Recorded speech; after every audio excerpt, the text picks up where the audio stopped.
Wow, 2 years of waiting and now the New Zealand Film Festival is finally back. And of course, I've been going to see some of these movies. Here's the thing though, I don't know how I did this, but somehow all of the movies I've booked are in two clusters. One for last weekend, the other for next weekend. So what I'm going to do is review all of the movies I've seen and all of the movies I'm going to see in both of these chunks. Part 1 for now, and Part 2 is coming later this week. Now then, let's begin.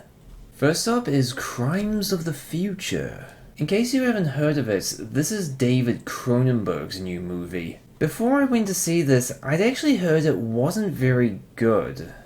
It has a fairly low score on IMDb, and I had skimmed over some reviews and short comments saying that it was kind of a disappointment.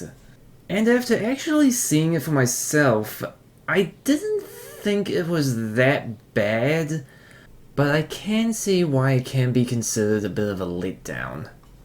Here's what I thought of it. Outside of the opening scene, I actually loved the first third of this movie. It presents this vision of the future where humans have evolved to no longer feel physical pain, and it's now possible to perform surgery on people while they're conscious.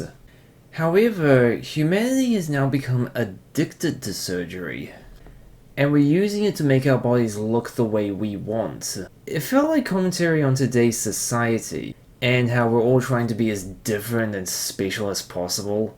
You know, snowflake syndrome. But no matter what, we're never happy. So we keep doing stupid things like cutting up our bodies in the hopes of feeling something.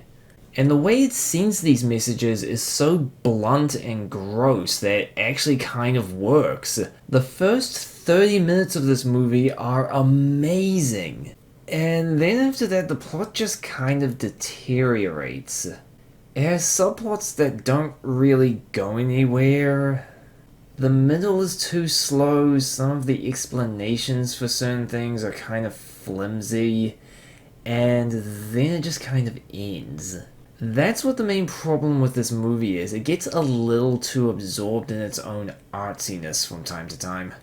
No joke, I actually had to read bits of the plot synopsis on Wikipedia just to understand the parts that I missed.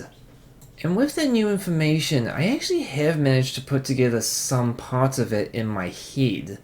So who knows, maybe this movie is actually secretly genius.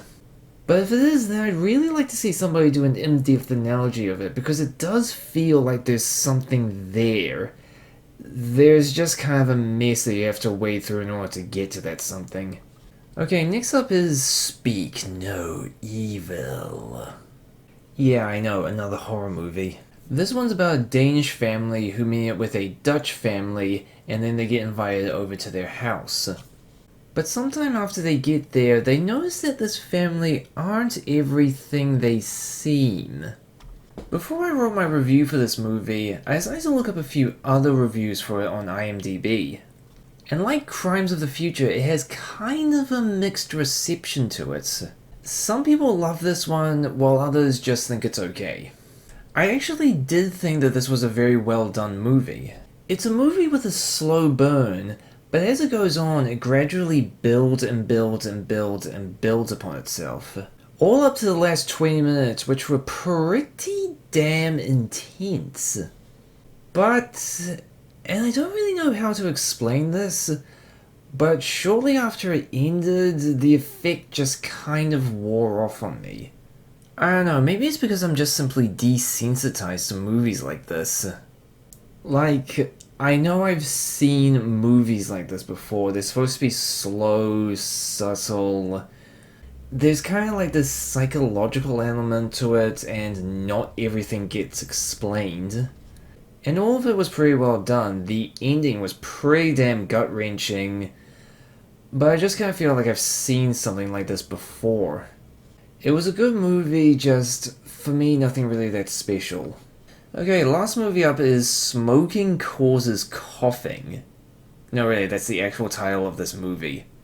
And I have to apologize because there exists no other media of this movie outside of this one screenshot, like not even a trailer yet.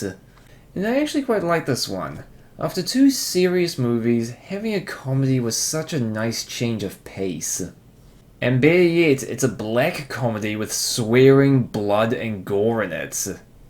It's a French movie about a team of superheroes called the Tobacco Force. I'm not kidding, that's their actual name.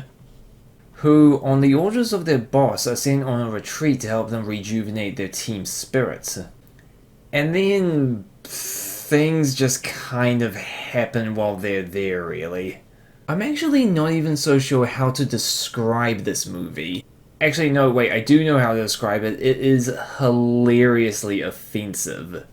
Like, borderline insults your intelligence level of offensive. And I can't tell you why because I don't want to spoil any of the jokes. I'll just say that it goes against everything you associate with superhero movies. But it does it in the weirdest, most creative ways you might see in your life. I actually do hope this movie comes to DVD or Blu-ray at some point because it is the kind of movie that has to be seen if it is to be believed. If you love offensive humor, then chances are you're going to love this movie. Anyway, that's all the movies I've seen so far. I hope you enjoyed my reviews of them, and I'll be making part 2 after I've seen my next set of movies next weekend. For now, see ya.